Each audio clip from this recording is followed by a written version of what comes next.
Buongiorno, buon popolo. In this week's edition of the Bulletin, you will find notes of our recent PCC meeting. I'm very grateful to those who serve on the PCC, those who are church officers, and those who represent us on the Deanery Synod. Later this month, Joan and Elizabeth will be sworn in as our church wardens for the year at the Archdeacon's visitation, which will be held at the Cathedral. This reminds us that we are part of a bigger family of churches, both in the Deanery of East Newcastle and in the Diocese of Newcastle. The Diocesan Communications team have recently revamped the Diocesan Link newsletter into a quarterly magazine, and copies of this are now available at the back of church. You can also download it online via the Diocesan website.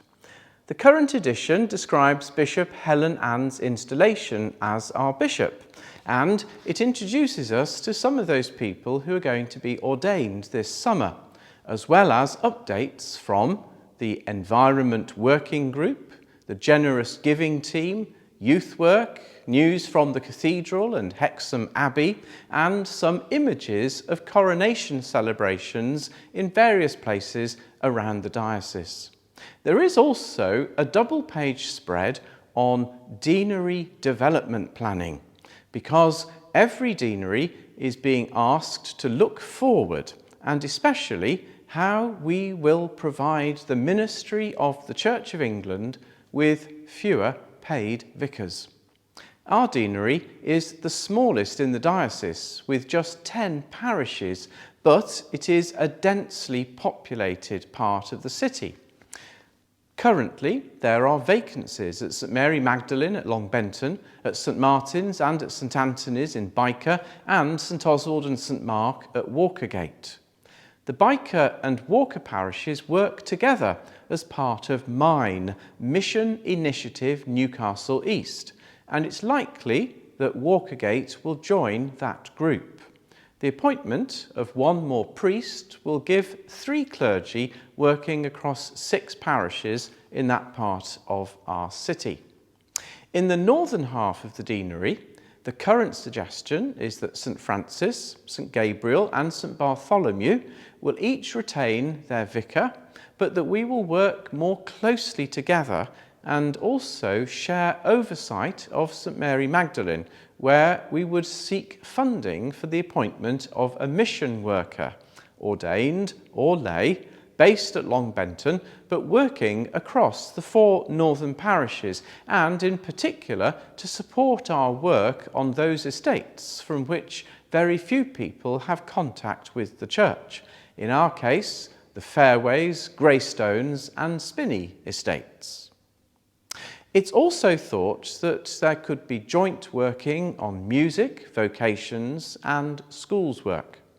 As yet, there is no mechanism for conversations beyond the clergy meeting together, and my hunch is that the next step will be for some kind of joint meeting with representatives of our parishes, recognising that we don't want to distract our energies from our own activities and events, and yet also realising the importance of supporting and encouraging each other's churches, often and not least because we're working with the same challenges and opportunities.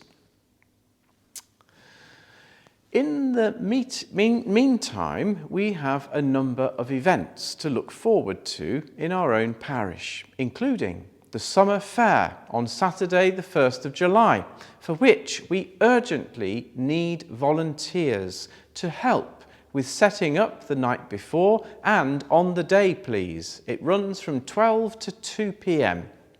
On Sunday, the very next day, the 2nd of July, at 10 o'clock in the morning, Canon Richard Bryant will preside and the Very Reverend Jeff Miller will preach on the occasion of Richard's Golden Jubilee as a priest.